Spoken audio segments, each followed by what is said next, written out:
You are being priced out of your own life.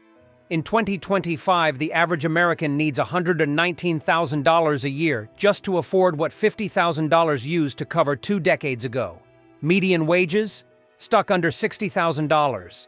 Rents are up 30% since 2020. Groceries have climbed 25%, and car insurance is spiking at 20-year highs. Childcare costs more than college. Fast food is a luxury, and over 60% of Americans have less than $500 in savings. You're not bad at budgeting. The economy is just bleeding you dry, on purpose. If you're working harder than ever but falling further behind, it's because everything essential now costs more and delivers less. This isn't inflation. This is a controlled burn of the middle class. Let me show you exactly how it's happening, one brutal cost at a time. Clothing has quietly become a luxury item. Nobody really talks about it, but have you tried buying a pair of pants lately? Not designer jeans, not fashion-forward stuff from boutiques. Just pants. A pair of Levi's now retails for $98 at major stores. The so-called budget brands like Old Navy or American Eagle, still pushing $60 to $80 before tax. And that's not even touching shoes, jackets, or the cost of outfitting growing kids. Parents are skipping new winter coats. Adults are repairing decade-old sneakers with duct tape. In 2025, the average American household is spending upwards of $850 annually on apparel, according to the Bureau of Labor Statistics, a 21% jump from just 2019. That's the largest clothing inflation spike in a 30-year period. And it's not because people are splurging, it's because prices have climbed while quality has dropped. Fast fashion used to be a workaround, cheap, trendy, disposable.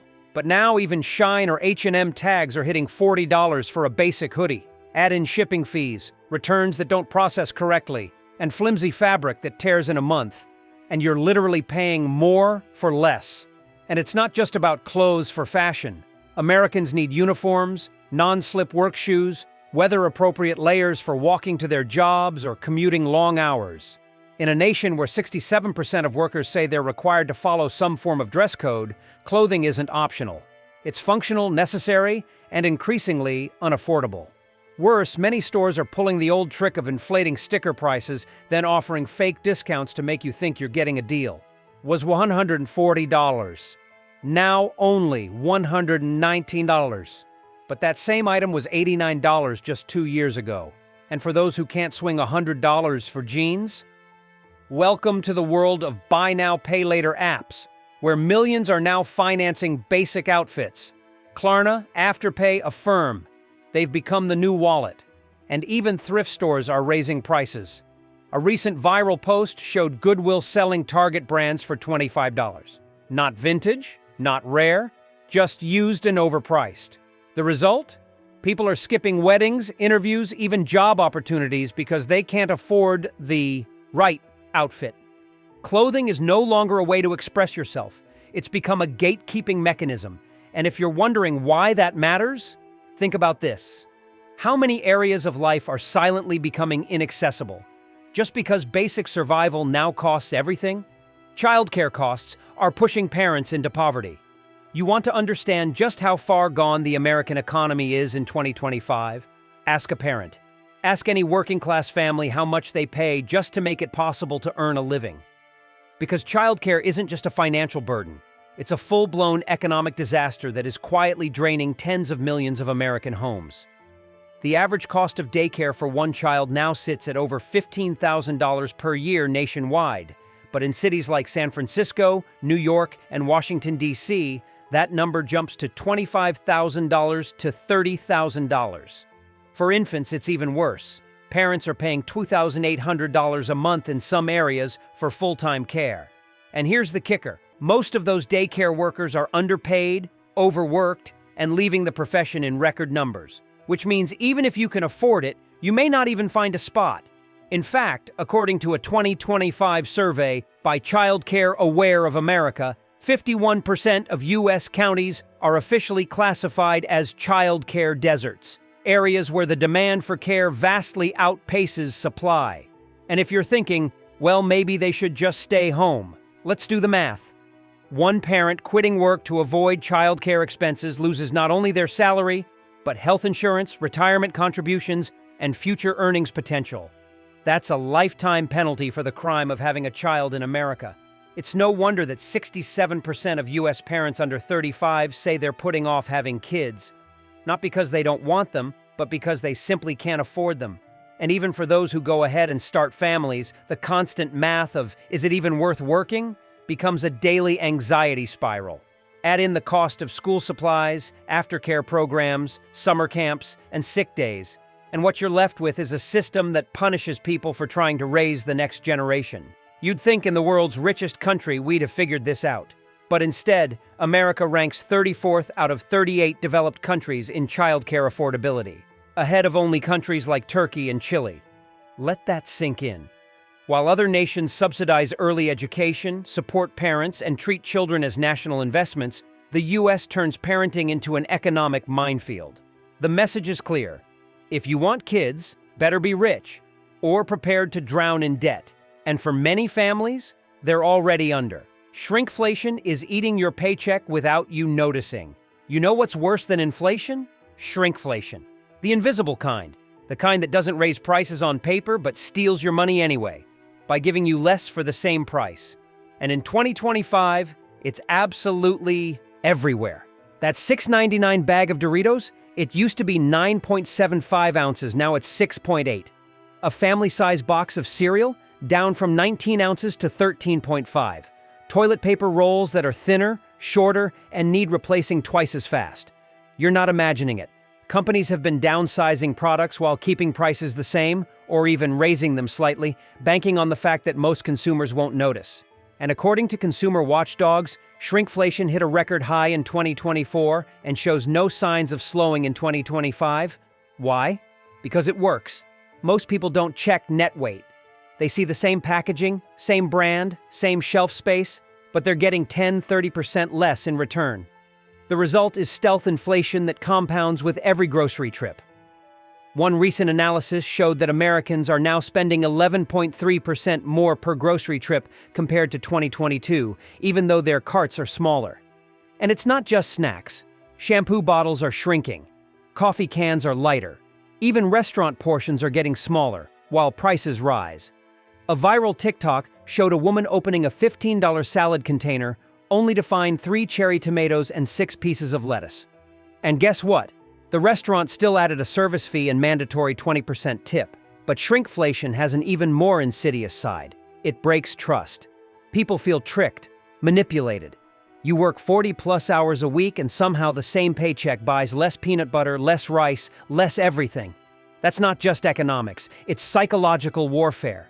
It's no wonder that over 70% of Americans say they feel poorer today than they did 3 years ago, even if their income has increased. Because the value of the dollar isn't just falling on the charts, it's collapsing in real time, on every shelf, in every aisle, at every store. And nobody is regulating it. There are no warnings, no laws to prevent it, no accountability. It's legal robbery, death by 1,000 cuts. And every time you swipe your card and come home with less, you're not just losing money. You're losing trust in a system that pretends everything is fine. It's not fine. And the price of pretending is being paid by you. Fast food is no longer. Fast or cheap, it's a luxury for the broke. There was a time, not that long ago, when fast food was the fallback. The plan B when groceries ran low or when parents worked late and just needed something quick. It wasn't healthy, sure, but it was affordable. Keyword was. Because in 2025, fast food has turned into one of the most bizarre indicators of inflation. It's now too expensive for the very people it was supposed to serve. A McDonald's combo meal, nothing fancy, just a burger, fries, and drink, will run you $14.75 in many cities. Add another meal for your kid and you're looking at $30 before you even blink. Taco Bell, once the crown jewel of broke college students, now charges $4.99 for a single taco in some locations. Chick-fil-A, some menu items are up 80% since 2019. And we're not talking about gourmet meals here. We're talking about paper-wrapped sandwiches and rehydrated lettuce. The fast food industry blames wage hikes, ingredient shortages, and fuel costs. But you know what they don't mention? The fact that many chains hit record profits in 2024 and early 2025, even while the working class skipped meals. According to a Bank of America spending index, Restaurant spending has declined for lower-income Americans, but increased for high-income earners, meaning even fast food is becoming a status symbol. Think about that. A $17 Big Mac combo is now a flex. And it's not just the food, it's the hidden fees, service charges, delivery platform fees, tipping requirements. Even bag fees have started showing up on receipts. One viral receipt from a Popeyes in California had 9 line-item fees, turning a $9 chicken sandwich into a $17 transaction. The economic consequence is brutal. Families that once relied on fast food as a cheap night are skipping meals. Low-income workers working in those very same restaurants can't afford to eat there anymore. And for people living in food deserts, where fast food is the only nearby option, they're left with inflation at every corner and nutrition nowhere in sight. In 2025, eating out is no longer a convenience. It's a financial decision on par with groceries, gas, or rent. It's one more item on a list that used to mean survival, but now just means you're falling behind. One combo meal at a time. Subscriptions are bleeding Americans dry, $10 at a time. Nobody notices it at first. A $6.99 charge here, $12.99 there. Maybe a $3 cloud storage fee you forgot to cancel. But then one day, you check your bank statement and realize you're hemorrhaging cash. Not from one big purchase, but from 25 different subscriptions you forgot you even had. In 2025, Americans are being bled dry not by major expenses, but by digital leeches disguised as convenience. The average household now spends $1,070 annually on subscriptions, according to data from C+R research. That's nearly double what it was in 2019, and that's just the stuff you remember. Netflix is no longer $8, it's $22.99 for the premium plan. Spotify's family plan? Up to $19.99 a month. Amazon Prime? $179 year and climbing. Want to watch all your favorite shows? That'll be 7 platforms, each with its own login, password, ad tier, and mysterious monthly charge. And don't forget fitness apps, storage services, VPNs, meditation tools, pet food boxes, grocery delivery, and every little subscription you signed up for during the pandemic and forgot to cancel. This is no accident. Subscription fatigue is real, and companies intentionally make it hard to cancel. Hidden menus, 15-step cancellation processes, customer service bots that loop you in circles, it's a trap. And let's be honest, we're all tired. We don't want to sit down every month and untangle $347 worth of recurring charges, so we let them stay. But that money adds up. Those $520 charges are consuming what little wiggle room Americans have left in their budgets. And when you finally do cancel one, another 3 pop up in its place. And now, even things that used to be one-time purchases have turned into subscriptions. Your printer? Needs a subscription for ink. Your car? Subscription for heated seats. Your iPhone? Subscription to use certain apps. It's monetized existence. Pay forever or lose access. What used to be ownership has been replaced with permanent rental. And it's not just about money, it's about mental load. Americans are managing dozens of microbills every month just to exist in the digital world. And while tech companies get richer, the average consumer drowns, not from excess, but from digital overhead. It's like death by 1,000 notifications, each one with a price tag. Insurance is the new rent you didn't see coming. Let's talk about the hidden monster that's quietly destroying middle-class budgets in 2025. Insurance. It used to be a nuisance. Now it's a crisis. And it doesn't matter if you rent or own, drive a beater or a Tesla, stay healthy or get sick, because you are going to pay. The numbers are horrifying. Car insurance premiums are up 27% year over year, according to the latest report from the Consumer Federation of America. That's the steepest annual increase in history. In states like Michigan, Florida, and California, average car insurance costs have passed $3,000 per year. And for young drivers, some are being quoted $600, $800 a month. And that's before you even start the engine. Homeowners aren't faring any better. In Florida and Louisiana, home insurance premiums have doubled in the past 3 years due to natural disasters and insurer exits. Some areas are now considered uninsurable, unless you go through high-risk state pools with astronomical rates. One retired couple in Tampa reported a $7,200 annual premium on a home they already own outright. They're being punished for simply living where they've always lived. Health insurance? Don't even get started. Premiums for employer-sponsored plans are up 15% since 2022, and deductibles have ballooned so high that many Americans now carry insurance they can't even use. One emergency room visit still racks up a $3,000, $5,000 bill after the deductible kicks in. That's the scam. You pay every month just for the privilege of getting billed even more if something goes wrong. And even renters aren't safe. Renters insurance, once $9 or $10 a month, is now creeping past $30, $40 in major cities. Add pet insurance, life insurance, travel insurance, phone protection plans. It's endless. The total insurance burden on U.S. households in 2025 now exceeds $8,000 per year on average, a figure that quietly rivals housing costs. And yet, no one talks about it. Why? Because it's not optional. You can't not have car insurance or skip health coverage. So it doesn't show up in the typical cost of living debates, but it's there, quietly choking budgets and turning basic protection into luxury. Insurance has become a second rent, a tax on life, extracted monthly. And if you've ever had the thought, I pay so much, but get nothing in return, you're not alone. Because in 2025, insurance isn't about peace of mind. It's about surviving the next financial hit you know is coming. The American car has become a financial death sentence. Once upon a time, owning a car meant freedom. It was your ticket to a better job, a new city, or just picking up groceries without begging a friend for a ride.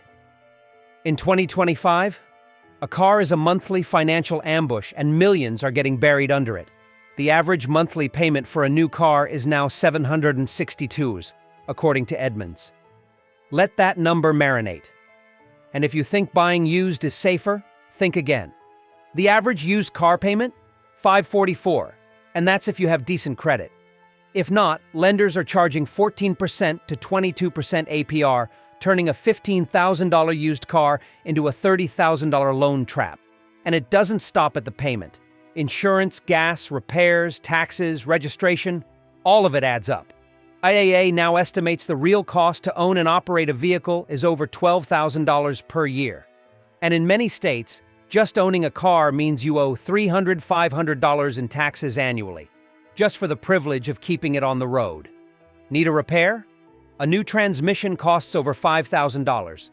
A diagnostic scan alone is $180 in some shops, just to tell you what's wrong. And modern cars? They're loaded with sensors, software, and parts that only dealers can fix. So the local mechanic you used to rely on? Powerless. And forget electric cars being the cheaper future. Yes, you save on gas, but good luck affording the $800-month lease and $2,000 charger installation fee. EV insurance is up 42% over gas vehicles in 2025. The irony?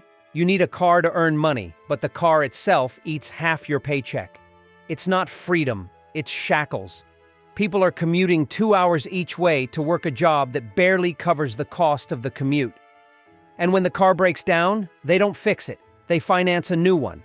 That's why over 20% of new car loans are now 7 to 8 years long. That's a mortgage on a depreciating asset. A car used to be an investment in mobility. Now it's a monthly countdown to financial collapse. You either pay forever or fall behind. And for the first time in modern history, we're watching working-class Americans seriously ask, is a car even worth it anymore? In this country? If you live outside a dense city, you don't have a choice. Utilities are the new silent killer of the middle class. Rent gets all the headlines. But it's the bills after the bills that are quietly breaking people. The monthly costs that sneak up in your mailbox, or hit auto pay and leave your account gasping for air. Utilities in 2025 are out of control, and for most Americans, there's no room left in the budget to absorb the blow. Electricity has spiked 17% since 2023, with states like Texas, Arizona, and California seeing summer bills pushing $700, $900 for average-sized homes. And no, It's not because people are leaving the AC on 24/7. One woman in Nevada documented how her August bill hit $1,025. Even after turning off appliances and running fans instead of central cooling, she still cried when the bill came. And the worst part? Utility companies are padding bills with fees and adjustments that no one can explain. Grid maintenance surcharges, renewable energy fees, fuel cost adjustments, each adding $5, $10, $40 here and there. You're paying for their broken infrastructure, not yours. Water isn't better. In cities like San Diego and Atlanta, water bills average $150, $250 a month.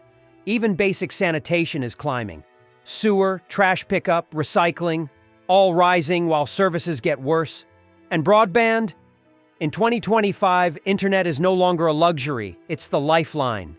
But average internet costs now hover around $80, $110 a month, especially if you need upload speeds for remote work or school.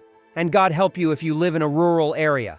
Satellite internet can cost $140 a month or more, with data caps and outages as standard. Then there's insurance bundled into utility bills, especially for homeowners, storm protection surcharges, equipment leasing, service guarantees that don't guarantee anything. It's nickel and diming people to death. What used to be manageable household costs have become a second rent, paid monthly, non-negotiable, and rising faster than wages. Add it all together, and the average American household is now spending over $7,200 a year on utilities, according to the U.S. Energy Information Administration. That's more than most used cars are worth. That's what used to be your annual vacation, your emergency fund, your hope, gone. And no one can opt out. You can't skip water, you can't cancel electricity. The essentials are now luxuries, and the only thing more exhausting than paying for them is dreading them. Groceries have become a game of survival math. You want to see someone break down emotionally? Put them in a grocery aisle with $100 and a list of things their family actually needs to eat. Because in 2025, groceries are no longer a budget category. They're a psychological war zone. Prices aren't just high, they're unpredictable. 1 week eggs are $3. Next week, they're $7. Milk that was $4.29 in January, $6.59 by July. A loaf of basic wheat bread, $4.59, and it's not just name brands. Store brands, once the working man's saving grace, are climbing too. Aldi and Walmart used to be the fallback. Now even they look like Whole Foods did 5 years ago. The average cost of feeding a family of 4, a modest diet, over $1,400 per month, per USDA estimates. And that's not high-end eating, that's making pasta, stretch 3 days, and substituting ground turkey for beef. And yet, Americans are still being lectured about budgeting better. Cut back on extras, they say. What extras? Snacks? Juice boxes? Shampoo? What isn't essential anymore? You think people are blowing their budget on filet mignon? No. They're trying to buy rice, beans, bananas, and they still come up short. In fact, over 64% of U.S. households now rely on discount grocery apps, cashback cards, or multiple store trips just to make it through the month. Food pantries are overwhelmed. Even middle-class families are showing up at churches for boxed meals, and the stories are haunting. One woman in Pennsylvania works full-time and said she hasn't bought meat in 3 months. Another dad said he skips lunch 5 days a week just so his kids don't go to bed hungry. And then there's shrinkflation again. Half-full chip bags, watered-down juices, smaller yogurt cups, all designed to fool the eye while draining your wallet. This isn't budgeting, this is triage. People are doing survival math every time they enter a store. What fills the most stomachs? What lasts longest? What's cheap enough to avoid debt, but not so cheap it kills your health? And they're still losing. The American grocery store used to be a symbol of abundance. In 2025, it's a minefield. And every checkout lane is another reminder that in this country, feeding your family is starting to feel like a luxury you have to fight for. The most expensive thing in America isn't housing, food, or gas, it's time. And in 2025, the average American can't afford a single minute of it. Ask anyone how they're doing, and the answer comes with a sigh. Busy, exhausted, trying to stay afloat. We've built an economy that doesn't just drain bank accounts, It devours hours, days, entire years of people's lives just to keep them from slipping under. And it's not an exaggeration. According to Gallup, the average full-time American worker now clocks 47 to 50 hours per week. Add in commuting, side hustles, caregiving, errands, and survival logistics. Most adults are working the equivalent of 2 full-time jobs just to maintain a life that feels like it's falling apart in slow motion. There is no leisure class anymore in the middle class. Weekends? Gone. Vacation? A luxury fantasy. Over 64% of Americans didn't take a single paid vacation day in 2024 because they either couldn't afford to miss work or because their jobs don't offer time off at all. Even remote workers aren't safe. Work from home has become live at work, with phones pinging at 10 p.m. and emails haunting your Sundays. When you don't have time, you pay more for everything. You don't meal prep, you DoorDash. You don't fix the faucet, you hire help. You don't shop for deals, you panic buy at full price. Time poverty creates financial poverty, and worse, it kills joy. Parents miss milestones. Couples stop connecting. Friendships fade. You can't sit in peace without guilt. You can't rest without feeling lazy.